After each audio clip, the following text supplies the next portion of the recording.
Okay. We are at ACC football kickoff on the Adam Gold Show. I am Adam Gold.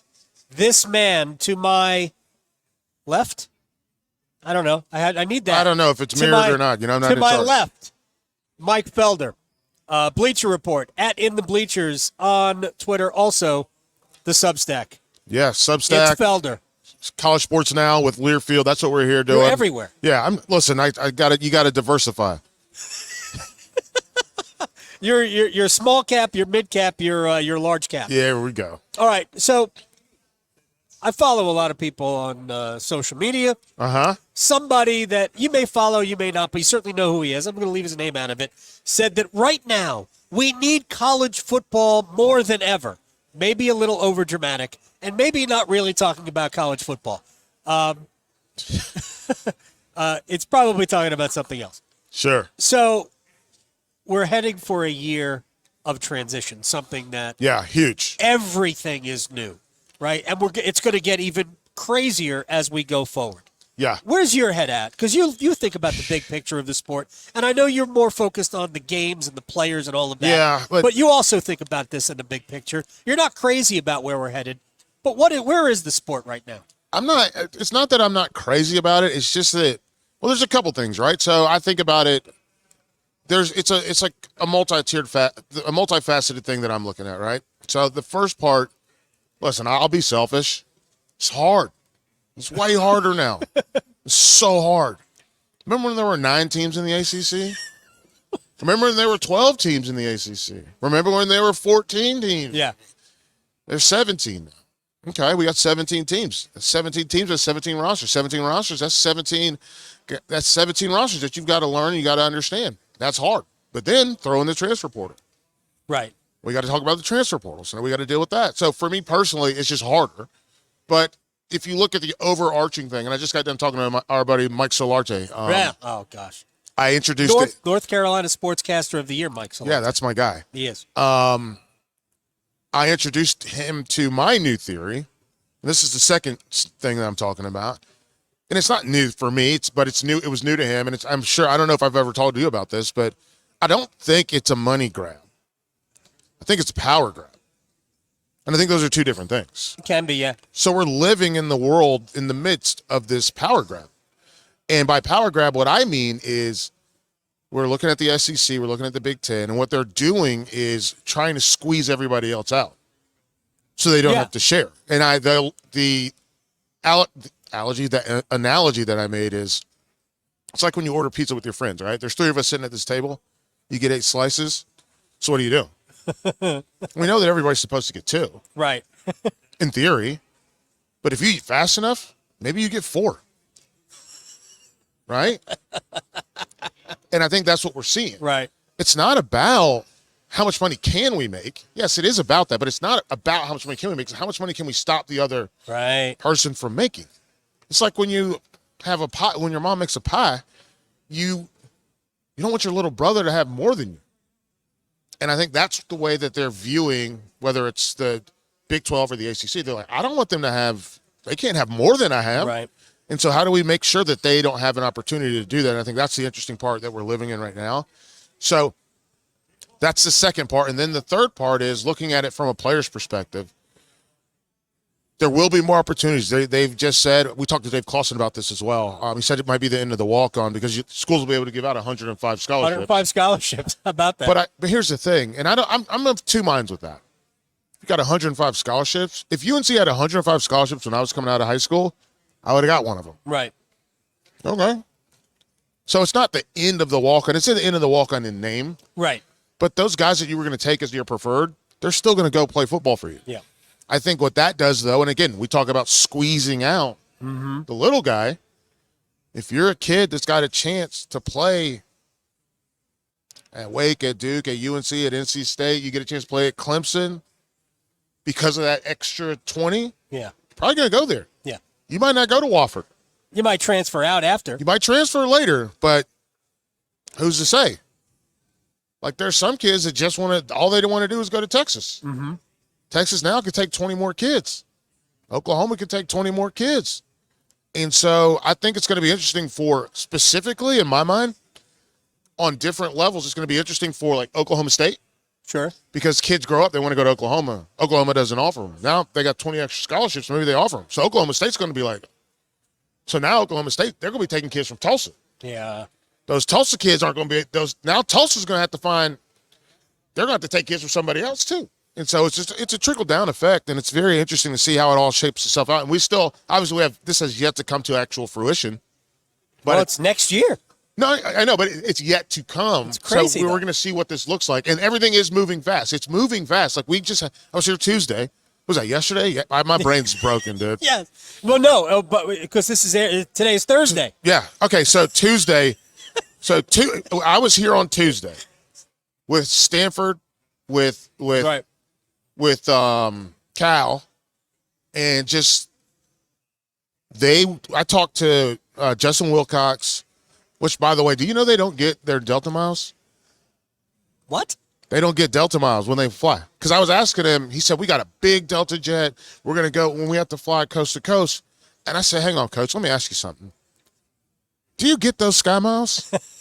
And he's like, and his face, great question. His face was like, no. No. I need to ask someone about that. That's so funny. But talking to them, they talk so much about conditioning and having their bodies ready because, I mean, Stanford's got – they have Syracuse, Clemson back-to-back. They also go to NC State. That's cross-country. Like, that's a lot. And Cal, I can't remember who they play, but they've got to go back across the country, I think, 3 times as well. And talking to them about being welcomed into the ACC, which was a positive thing. Their kids talked about school more than – with the exception of Wake, and I'm sure when I get to talk to Duke, right. I'm sure they will too, but they talked about school more than anybody else. Sure. And I think it's a cool, I guess we'll call it an experiment, and we'll see what happens. But I think that I think they're a good fit. And the coolest thing that's happened to me so far, and this goes back to respective players, Elic Minor. Elic, the wide receiver from Stanford. Sure. They have an all, and this I could tell things are a little bit different. They have an all athletics cafeteria. Okay. I'm not used to that. I'm Well, not. Stanford athletics. I know. It's well beyond football. I believe they are the university that sponsors the most sports in the country. And so, but listen, UNC's no slouch. They don't do sailing anymore. Right. That blew up. UNC's no slouch. No, I think they're second. We've got a lot of really like our Olympic programs are awesome, but we don't eat with them. Okay. The football team eats with the football team, and it was just very interesting to hear how excited, like he got in his voice about getting a chance to spend time with the other student athletes. Right. They're all world-class athletes. That's the other part that's crazy. Like if you run track at Stanford, or if you play baseball at Stanford, or if you pole vault, or you play water polo, like these are all people that have, and he said, he goes, they're all people that have a chance to go to the Olympics. Yeah. Yeah. And so so from a player standpoint, I think that's good for the ACC. I want to know what that looks like in other leagues because Oregon and Washington, USC and UCLA are more in that Stanford profile than a lot of their Big Ten counterparts. Sure. So what does that look like? Oregon's got to go to the Midwest, I think, 3 times between the end of October and the start of November. What does that look like? It's going to be embarrassing when they win that league. Oh, I'm not worried about that. I had to do a top 10 on Monday for Bleacher Report, and I put them at 7 Overall. Yeah. People are mad I didn't have them at 3. I say, hey man, Okay. nobody's going to be happy with this list. Right. No one's ever going to be happy with that list. Any list. None ever. But it was just like, if you start out at 7, you still can go up. Like, you can still do it. So it's just going to be really And interesting. it's just a guess. Yeah. At this point, it's just a guess. Mike Especially Felder. with the transfer portal, Absolutely. which was the other part of this, is the portal. It's too complicated. You can't put, like, today's college football, today's college athletics. You can't put it on It's a a bumper completely sticker. different world. And I talked about this with West Durham yesterday. I'm of the belief that we are headed for football separating from everything else because that'll be the best thing for football. It'll be able to do their own thing, make all that money, and it would be the best thing for the rest of college athletics. It would probably save the NCAA. Yeah, but also just to go back to some sanity so we don't have field hockey with teams in Boston and Berkeley playing in the same league. Let me ask you about actual football. Yes. And I want to keep it kind of local, but very quickly. At the top of the league, is there a team that is a competitor, a real competitor? Not making the playoff isn't the big deal because somebody's going to win the league. Is there a national championship contender in the league? No. Okay. I don't think so. I feel bad saying it, but no. Reality is okay. Yeah. I like Florida State. I think they should win the league. They should probably, now with a new format, they should make the playoff. Well, if they win the league, they'll make the playoff. They should. Right. Like when they should have last year. I didn't put them in the top 10. Okay. This year, you lose Jordan Travis, who was a bastion of leadership and all those and production for that team. So you lose him. Your wide receivers are gone. You lose Keon Coleman's gone. What is it? Johnny Wilson is gone. Yeah. You lose Jared Verse, first-round pick. I like Pat Payton. I think he's really good. I think he's going to have a really good year. I like the Farmer kid. He's also very good. They got a good 1-2 punch on that along that defensive line. I like Washington along that offensive line. But you lose Trey Benson, that's going to be really hard. No one's going to be as explosive as he was. So I don't know that they're a top 10 team. You could show me. My family's from Missouri, so listen, show me state. Let me. You can earn it. And so the big thing for me is I don't think there's a national championship contender. I think the ACC probably gets. What are we talking about? 2, 3 teams in the playoff? Well, 3 would be a win. 3 would be a win, right? I put NC State as my under the radar, pay attention to. That's where I was going next anyway. Yeah, under the radar, pay attention to them. Obviously, they've got to figure out what to do without Peyton Wilson. Yeah. I love Grayson McCall though. He's my I think he's kind of we're spending so much time talking about DJ Uiagalelei. We spent so much time talking about Cam Ward. Talked to Cam Ward today, and talked to Cam Ward on Wednesday. And Cam Ward is just I think he's going to have some real success at Miami, which makes Miami a little bit of a sleeper as well. Sure. But I look at what I look at what Grayson McCall brings to the table, and obviously he's someone who's played a ton of football coming from Coastal over to NC State. I think that he's someone you automatically have to look up to. You automatically have to trust. You automatically have to do he's getting the keys to the car and he's going to drive it as fast as he can. And so that's going to be really interesting to me.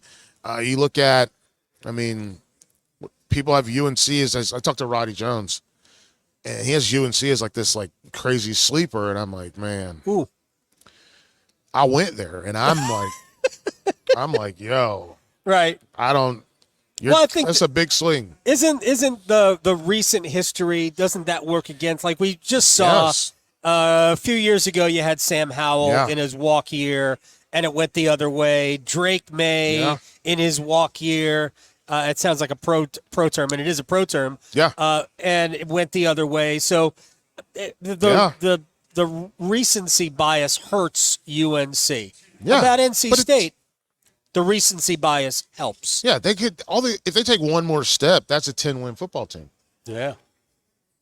Regular season wins. I'm not talking bowl wins. Regular season wins is a 10-win team. They take one more step. And so we'll see what this looks like. I'm very curious. Wake's going to be an interesting football team, obviously. They bring in Hank Bachmeier. I got to talk to, what is his name? Davis. Jadine? I don't know anybody. Jadine Davis, I believe is his name. I still think Mike Felder plays college football. Let me tell you something, man. My knees and my shoulders wouldn't hold up at all, man.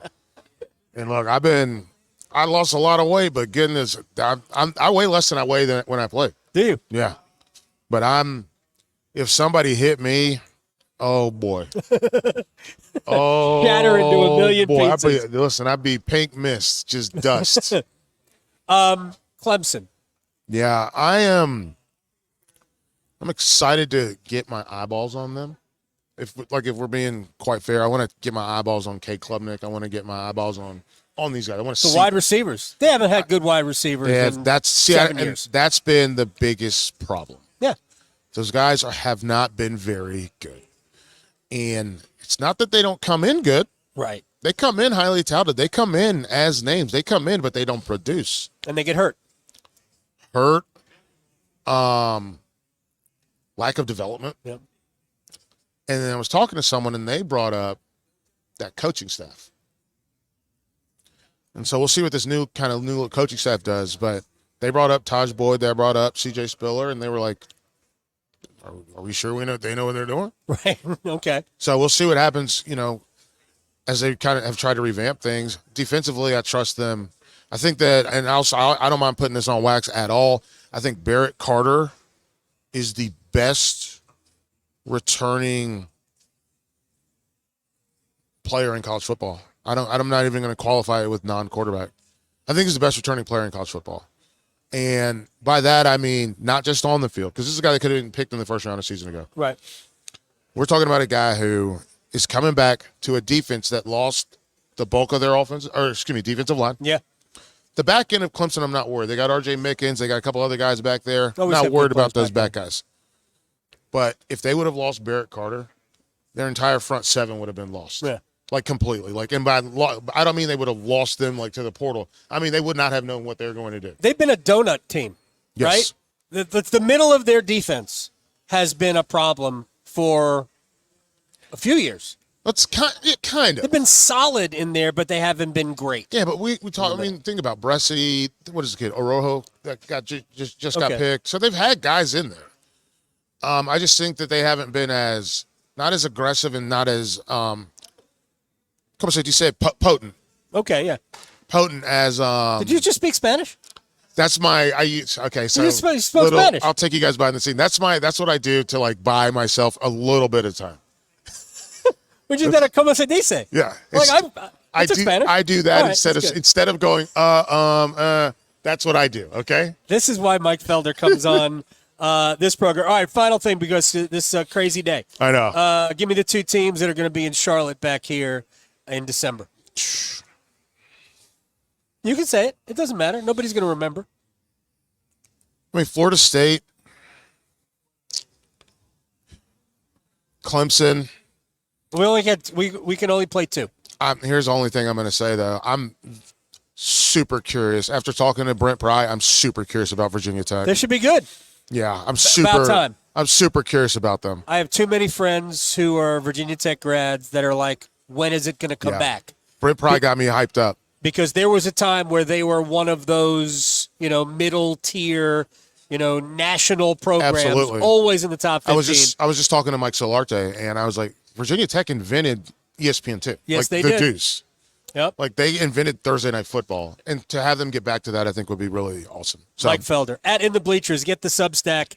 It's Felder. Football and food. And complaining. My man. Thanks. Awesome. I got